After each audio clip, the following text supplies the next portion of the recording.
Good morning guys. আজকে আমার ব্লগটা শুরু করছি স্কিন কেয়ার রুটিন দিয়ে। আজকে আমরা অনেক দূরে দূরে ঠাকুর দেখতে যাব, তো চলো আপাতত লাঞ্চটা করে নিই। লাঞ্চ সেরে নিলাম দই কাতলা, পটল চিংড়ি আর চিকেন দিয়ে। তারপরে ঘুমিয়ে পড়েছিলাম। একেবারে খেয়ে দিয়ে তারপরে আমরা বিকেলে ঠাকুর দেখতে বেরিয়ে গেছি। সো গাইজ রেডি হয়ে আপাতত বেরিয়ে গেছি। আউটফিটটা বোঝা যাচ্ছে না, পরে আমি দেখিয়ে দেবো। প্রচুর লেট হয়ে গেছে খাওয়া দাওয়া করতে করতে। আপাতত ফুল রেডি, মানে চুলটা এখন শ্যাম্পু করা হয়নি, পরে করে নেবো কালকে। রাস্তায় যেতে যেতে দেখা হচ্ছে। তো গাইজ আমরা বেরিয়ে পড়েছি, এখন যাচ্ছি শ্রীভূমি। আর বাইপাসের রাস্তা দিয়ে আই থিঙ্ক যাচ্ছি। হ্যাঁ, সামনেই রুবি হসপিটাল। তো এখান থেকে এখন স্ট্রেটই যাবো শ্রীভূমির উদ্দেশ্যে। জানি না কত কি ভিড় আছে, যতদূর মনে হয় বিশাল ভিড়। শ্রীভূমি তো খুব ভিড় হয় প্রত্যেকবারই। তো এই যে আমাদের চালক চালাচ্ছে গাড়ি, স্টপ করা যাবে না, গাড়ি চালাচ্ছে, আমি বসে আছি পিছনে। তো আমাদের আজকে ফার্স্ট ঠাকুর, প্যান্ডেল হপিং ফার্স্ট। এটা আজকে আই থিঙ্ক পঞ্চমী পড়ে গেছে, রাতে আমরা বেরিয়েছি। তো এটা আমাদের ফার্স্ট প্যান্ডেল হপিং। তো ওইখান থেকে আসার পর আস্তে আস্তে যত কটা ঠাকুর আছে ওই কটা দেখে নেবো। তারপরে যদি পারি আসলে চেতনা অগ্রণীটা দেখবো, ওটা আমার খুব ইচ্ছা আছে দেখার। বেনারসে থিম করেছে ওটা, খুব মানে ভালো, মানে শুনেছি ভালোও করেছে। তো চলো আর যেতে যেতে দেখা হচ্ছে, মানে ওখানে শ্রীভূমিতে গিয়ে একবারে দেখা হচ্ছে। গাড়ি চালাচ্ছে রাত্রেবেলা, আমি আর বেশি ব্লগটা করলাম না। এখানে রাস্তা তো সবাই জানো চেনে। এবারে শ্রীভূমির গেটটা আমাদের নারায়ণ মন্দির করেছে, খুব সুন্দর করেছে।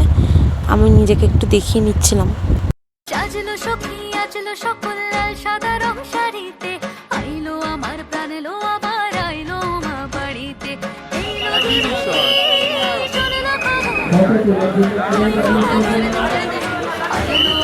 আমাদের শ্রীভূমি দেখা হয়ে গেছে, বিশাল ভিড়। এই যে যাচ্ছে, প্রচুর ভিড় গাইস, প্রচুর ভিড়। এখান থেকে এবারে কোথায় যাবো জানি না, বাট এটা পাশেই একটা ছোট প্যান্ডেল ছিল, দেখিয়ে দিলাম। বড় বড় প্যান্ডেল আমরা দেখি, বাট ছোটোখাটো প্যান্ডেলগুলো মিস করে যাই। ওগুলো খুব সুন্দর হয়, এটাই দেখুন। এরপর ওখানকার কিছু কিছু ঠাকুর দেখতে দেখতে আমাদের ত্রিধারাতে চলে এলাম। ত্রিধারাটাও খুব ভালো করেছে, দেখো সবাই। ঠাকুরটা, প্যান্ডেলটা খুব সুন্দর করেছে। তো এখান দিয়েই ঠাকুরটা দেখা যাচ্ছে, খুব ভালো করেছে। তো গাইস, শ্রীধারার সামনে আমি পড়তে যেতাম, এটা আমার স্যারের বাড়ির সামনে ঠাকুর। এটাও খুব সুন্দর করেছে, খুবই সুন্দর করেছে, আমার পার্সোনালি খুব ভালো লেগেছে। আর দেখো ওটার সামনে এরা দুটো টাকা ইনকামের জন্য কত ট্যালেন্ট আছে এদের। ত্রিধারা দেখা হয়ে গেল, আর ত্রিধারার সামনে আমার স্যারের বাড়ির সামনে একটা ঠাকুর ছিল, ওটাও দেখে নিয়েছি। আর এটা যাদবপুরের একটা প্যান্ডেল, আদিযোগী করেছে, খুব সুন্দর। ভেতরে ঠাকুরটা খুব সুন্দর করেছে, মিষ্টি দেখতে ঠাকুরটা। অ্যাম্বিয়েন্সটাও খুব সুন্দর, প্যান্ডেলের কাজটাও খুব ভালো। এইটাও সেম ওই যাদবপুরের কাছেই একটা প্যান্ডেল। এটা গ্রামীণ পরিবেশটা পুরোপুরি তুলে ধরেছে। তারপর যেমনি আমাদের আগের কলকাতাটা ছিল অমনিভাবেই ধরেছে আর কি, বস্তি টাইপের জায়গাটায়। আর এখানে আমাদের অনেক বিপ্লবীদের ছবি টবিও দেখতে পারলাম। খুব ভালো হয়েছে প্যান্ডেলটা, কনসেপ্টটাও খুব সুন্দর। আগেকার কলকাতা, এটা পুরো রিয়েল, এগুলো যা হয়েছে এগুলো পুরো রিয়েলই হয়েছে। এই যে ঠাকুর আসন ফাসন সব কিছুই রিয়েল। এগুলো আই থিঙ্ক ওই বিপ্লবীদের ইয়েটা দেখুন। ঠাকুরটা খুব সুন্দর হয়েছে, ঠাকুরটা দেখিয়ে দিলাম জুম করে। আর এই যে আমাদের ক্ষুদিরাম বসু, এই সেই যারা যারা আমাদের বিপ্লবীরা ছিল তাদের ছবি দেওয়া আছে। তো আমাদের অলমোস্ট ঠাকুর দেখা ডান। এবারে লাস্ট হবে চেতলা অগ্রণী দেখা। ওটাই আমার মেন আজকের ডেস্টিনেশন ছিল, বাট অনেকটা দূর দূর ঘুরে ঘুরে দেখে নিয়েছি। এবারে চেতলাটাই দেখবো, ওইখানটাই লাস্ট। তারপরে ওখান থেকে যে যার বাড়ি, আবার নেক্সট দিন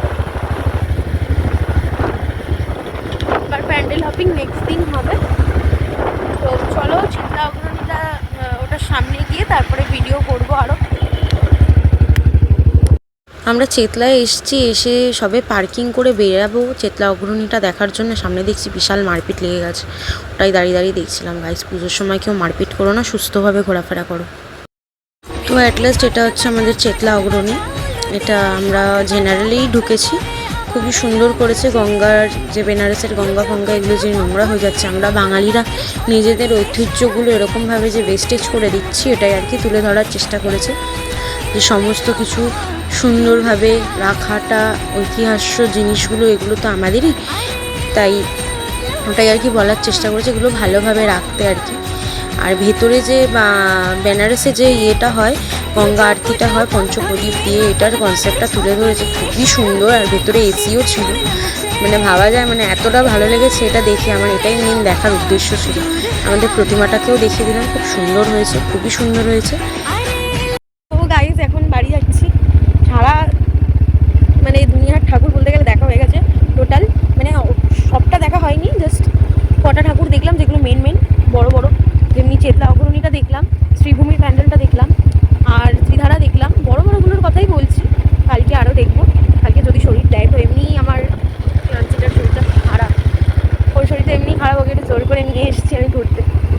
একটা বছর, সারা বছর 365 দিন ওয়েট করার পর এই 5টা দিনের জন্য যদি না একটু ঘোরে তাহলে হয়, মানা যায়। এনিওয়েজ, এখন তো বলতে গেলে বিশাল টায়ার্ড হয়ে গেছি। বাড়ি যাবো, বাড়ি গিয়ে জাস্ট ফ্রেশ হবো আর আর আমার কিছু মানে ইচ্ছেই করছে না। তো এখন ওই যেতে যেতে ইন্ট্রোটা লাস্টের যতটুকু হয় ওটাই করে নিলাম। আর বাড়ি গিয়ে আমার আর শরীর দেবে না, একটু ঘুমিয়ে পড়বো, পুরো কালকে কাজ আছে। তো চলো, স্টে টিউন, সুস্থ থাকো, আর সবাই ভালোভাবে নিজের পুজোটা কাটিও, ঝামেলা অশান্তি করো না, একদম সুস্থভাবে পুজোটা কাটাও। হ্যাপি পূজা সবাইকে। আজকে পঞ্চমী হয়ে গেল আমাদের।